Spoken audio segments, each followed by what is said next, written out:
সাতক্ষীরা জেলা মাছ চাষের জন্য দেশের অন্যতম জনপ্রিয় অঞ্চল। সাতক্ষীরার সাদাসোনা নামে পরিচিত বাগদা চিংড়ি ইতোমধ্যে বিশ্ববাজারে পরিচিতি পেয়েছে। এর পাশাপাশি রুই, কাতলা, ভেটকি, পার্সে ও তেলাপিয়া সহ বিভিন্ন প্রজাতির মাছ চাষ হচ্ছে এই জেলায়। তবে অধিক লাভের আশায় গত কয়েক বছরে মাছ চাষে বেড়েছে রাসায়নিক পদ্ধতির ব্যবহার। এতে তাৎক্ষণিক উৎপাদন বাড়লেও দীর্ঘমেয়াদে দেখা দিচ্ছে হিতে বিপরীত ফল। অনেক সময় মাছ অক্সিজেন সংকটে মারা যাচ্ছে, ফলে চাষিরা পড়ছেন ব্যাপক ক্ষতির মুখে।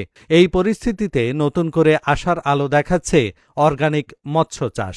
আমি নিজেই চাই না যে আমার সন্তানরা তারা রাসায়নিক কোনো জিনিসপত্র খেয়ে বড় হোক। সবাই চায় এখন অর্গানিক ফুডের দিকে সবাই ঝুঁকতেছে।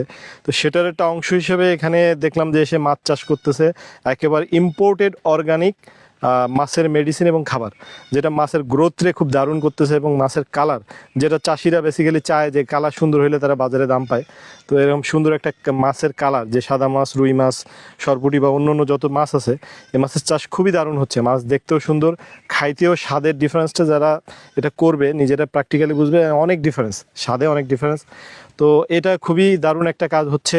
আমরা আশা করছি সেফ ফুড, যেটা আমাদের হচ্ছে খাবারের মধ্যে যাতে বিষ না যায়, আমাদের স্বাস্থ্য সচেতনতার বিষয়টা আমরা সামনে রেখে এরকম একটা প্রজেক্ট, দারুণ একটা উদ্যোগ এখানে নেওয়া হয়েছে।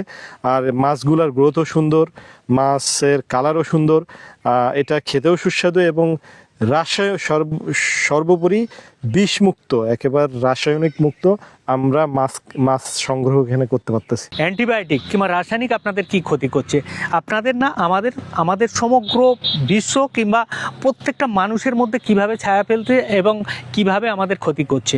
কারণ প্রত্যেকটা খাদ্যের মধ্য দিয়ে কিন্তু বিভিন্ন গুণাগুণ, যেটা অকাল বার্ধক্য, ক্যান্সার, মহামারী, বিভিন্ন রোগগুলো এসে যাচ্ছে। তার জন্য কিন্তু আমাদের সময় থাকতে যদি বিজ্ঞান সচেতন হই এবং সমাজ সচেতন হয়, তাহলে কিন্তু আমাদের করা উচিত অতি অবশ্যই কিন্তু অর্গানিক প্রোডাক্ট।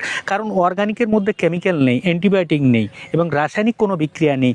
যে জিনিসটা আমরা খাবো তার সুস্বাদু পাবো, দুর্দান্ত টেস্ট পাবো এবং সেটা খাওয়ার পরে কোনো পার্শ্ব প্রতিক্রিয়া নেই এবং শরীরের কোনো হানিকারক জীবাণু কিন্তু ওর মধ্যে থাকে না। মৎস্য বিজ্ঞানীরা বলছেন, রাসায়নিক পদ্ধতিতে উৎপাদিত মাছ বাজারজাত হওয়ার ফলে মানুষ নানা রোগে আক্রান্ত হওয়ার ঝুঁকিতে পড়ছে।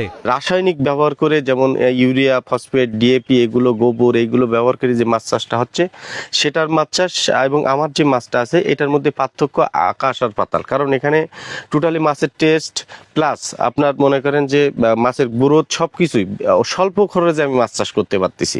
এবং রাসায়নিকভাবে মাছ চাষ করলে যে অসুবিধাটা হয়, সে কৃষক সবসময়ের জন্য টেনশনে থাকে, কখন তার মাছে অক্সিজেন ফেল করতেছে, কখন পানি নষ্ট হচ্ছে।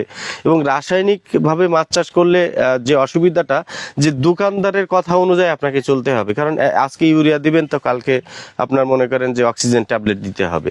সেজন্য আমরা বলবো অর্গানিককে হা বলি, রাসায়নিককে না বলি এবং রাসায়নিক মুক্ত বাংলাদেশ গড়ি। চাষিদের রাসায়নিক পদ্ধতিতে মাছ চাষের বিষয়ে সতর্ক করা হচ্ছে।